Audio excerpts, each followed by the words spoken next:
تو زندگی میں یہ جو رکاوٹیں آتی ہیں نا، یہ تو بندے کو جگانے کے لیے آتی ہیں۔ اِنَّ مَعَ الْعُسْرِ يُسْرًا اِنَّ مَعَ الْعُسْرِ يُسْرًا۔ ایک دفعہ اگر مشکل آئے تو اللہ 2 آسانیاں دیتا ہے، ہم نہ گھبرا جاتے ہیں۔ یہ دکھ تو بڑے پیارے ہوتے ہیں، یہ تو بڑے نفع بخش ہوتے ہیں، یہ تو فائدہ کرتے ہیں بندے کا۔ تکلیفیں جیسے جیسے زندگی میں آتی ہیں بندہ پالش ہوتا جاتا ہے۔ جیسے جیسے میں اکثر دوستوں سے کہتا ہوں، کبھی مشکل آ جائے اور کوئی بندہ ساتھ نہ بندے کے چلے، نہ رشتہ دار چلے، نہ دوست چلے، نہ گلی محلہ، کوئی ساتھ نہ چلے تو ہم شکوے کرتے ہیں، حالانکہ شکوے نہیں کرنے چاہیے۔ اگر یہ ساتھ نہ کوئی بھی چلے تو بندے کو اکیلے لڑنے کا حوصلہ نصیب ہو جاتا ہے، اسے پھر ہمت مل جاتی ہے کہ یہ سفر میں نے اکیلے طے کرنا ہے۔ پھر تکلیفیں بڑی سونی ہوتی ہیں، جب تکلیف آئے تو رب کہتا ہے وَتَوَاصَوْا بِالصَّبْرِ، اب ایک دوسرے کو صبر کی نصیحت کرو۔ یہ جب دکھ آتے ہیں نا، دکھ بندے کو نرم کر دیتے ہیں، بیماری نفسانی خواہشات کو ختم کر دیتی ہے۔ بیمار بندہ، اس کا کسی غلطی کی طرف دھیان ہی نہیں جاتا، وہ پورا جڑ جاتا ہے اپنے رب سے، اس کے اندر سے نفسانی خواہشات ختم ہو جاتی ہیں۔ جب آپ دکھی ہوتے ہیں نا، پھر کوئی سجدے کا مزہ آتا ہے، پھر کوئی دعا میں لطف آتا ہے، پھر کوئی رب سے دل لگانے میں مزہ آتا ہے، پھر دل کرتا ہے کہ کوئی بندہ موجود نہ ہو، میں اکیلا ہوں مسجد میں، رج کے یاد کروں اپنے مالک کو۔ جب آپ صبر کرتے ہیں، قرآن پاک میں نا کم و بیش کوئی 99 کے قریب، 90 سے زیادہ مرتبہ صبر کا ذکر ہے، اور محدثین نے تصریح کی ہے کہ کوئی 500 کے لگ بھگ حدیث پاک میں صبر کا ذکر ہے۔ حوصلے سے، صبر سے، وَتَوَاصَوْا بِالصَّبْرِ، صبر بندہ کر کے دکھائے، اس کے اندر حوصلہ ہو، دلیری ہو۔ ہم نہ جلد باز ہو جاتے ہیں، بعض بزرگ بھی ناراض نہ ہوں تو وہ بھی بڑے جلد باز، فٹافٹ کام ہونا چاہیے۔ بعض بچے بھی، بعض جناب سیانے لوگ، بڑی جلدی ہے۔ بندے نے روزہ رکھا ہوا نا گرمیوں کا، عصر کے وقت اگر وہ بڑا سوڑا پڑ جائے نا تو روزہ پھر کھل جاتا ہے۔ بولیے، بڑی جلدی ہے جی، بڑی ٹینشن ہے جی، بڑا لگ رہا ہے، تو کھل جائے گا یہ کہنے سے، اس نے کب کھلنا ہے؟ بولیے، آپ کو تکلیف ہو گئی، آپ کو خدا نہ خواستہ ڈاکٹر نے کہا چھوٹا سا آپریٹ کرنا ہے آپ کا، شام کو ٹھیک ہو جائیں گے جی؟ تو جلدی بڑی ہے، درد بڑی ہو رہی، جلدی کریں ڈاکٹر صاحب۔ تو ڈاکٹر کہتا ہے پہلے خون ٹیسٹ کرا، پھر بلڈ پریشر اپنا چیک کرا، پھر شوگر چیک کرا، پرسوں رپورٹ آئے گی، پھر شام کو لے کے آنا، پھر ٹائم دوں گا، پھر ٹائم دے گا، پھر آپریٹ کرے گا، پھر دوائیاں لکھے گا، پھر آپ کو آرام کا مشورہ دے گا، پھر 2-3 ماہ لگیں گے، پھر طبیعت پوری طرح۔ تو کرنا کیا پڑے گا؟ صبر۔ کیا کرنا پڑے گا؟ صبر۔ صبر زندگی میں ضروری ہے، اگر صبر نہیں تو پھر کوئی کام بھی۔ اپنے مزاج میں حوصلہ لائیں، حلم ہو، بردباری ہو، صبر ہو، تحمل ہو۔ امام علی مقام رضی اللہ تعالیٰ عنہ کو آپ دیکھ لیں، میدان کربلا پورا پڑھ لیں، آپ پوری تاریخ روایات کھنگال کے دیکھ لیں، سامنے تلواریں تھیں یزید کے لشکر کے پاس، امام کے پاس حوصلہ تھا۔ وہاں ظلم و جبر ہو رہا تھا، یہاں حوصلہ، حلم، بردباری، اعلیٰ ظرفی، کرم۔ دوستو، جب صبر اور تلواریں آپس میں ٹکرائی نا، صبر اور تلواریں، تو تلواریں ہار گئیں، صبر جیت گیا۔ صبر ہمیشہ جیت جایا کرتا ہے۔ بعض اوقات تھوڑا ٹائم لگ جاتا ہے، تھوڑا سا وقت، کچھ چیزوں کی لوگوں کو فوراً سمجھ نہیں آتی، ٹائم گزرنے کے وہ کافی دیر کے بعد احساس ہوتا ہے اوہو وہ تو ٹھیک تھا احساس۔ لیکن آپ زندگی میں تھوڑا تحمل، تھوڑی بردباری، آپ یقین کریں ہم جب لڑائیاں کرتے ہیں نا، کسی سے بحث کرتے ہیں، کچھ ایسی باتیں کر جاتے ہیں کہ بعد میں ہمیں احساس ہوتا ہے یار زیادہ سخت بات ہو گئی، مانتے نہیں لیکن بعضوں کا خیال ہوتا ہے یار اوہو یہ نہیں کہنا چاہیے تھا، لیکن وہ بات غصے میں نکل جاتی ہے, صبر ہوتا نہیں, پھر وہ خرابی ہوتی ہے. اپنی زندگی میں صبر, اپنے رب پر جو مضبوط بھروسہ ہے, مضبوط. سیدہ طیبہ طاہرہ حضرت فاطمہ الزہرا رضی اللہ تعالیٰ عنہا نا اونٹ کے بالوں کی بنی ہوئی چادر اوڑھ کر چکی پیس رہی تھی. یہاں بیویاں بڑا روتی ہیں, غریبی بڑی ہے, بڑی غریبی ہے. حالانکہ اب کون بندہ پہ بند والے کپڑے پہنتا ہے جی, دور ہی گزر گیا. اب تو بڑی مشکل سے وہ لوگ ملتے ہیں جو جوتا ٹوٹ جائے تو گانٹھ کے پہنے, ورنہ تو نئے جوتے آ جاتے ہیں. حضرت سیدہ پاک اونٹ کے بالوں کی بنی ہوئی چادر اوڑھ کے چکی پیس رہی تھی.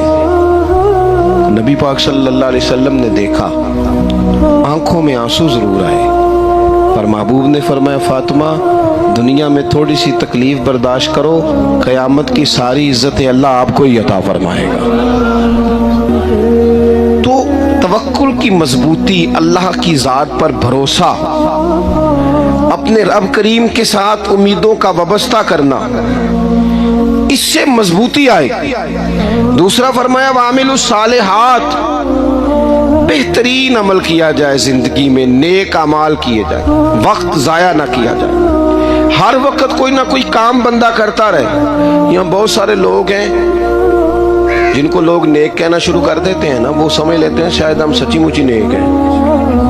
لوگ جو کہتے ہیں حضرت صاحب قبلہ, پیر صاحب قبلہ, میں یہ طالب علموں کو, دوستوں کو, بلکہ اپنے آپ کو بھی کئی دفعہ کہتا رہتا ہوں, اپنے آپ کو سمجھاتا ہوں کہ یہ لوگ تجھے کہہ رہے ہیں حضرت صاحب, یہ تو رات کو تو اپنے آپ سے پوچھنا, اپنے رب سے پوچھ.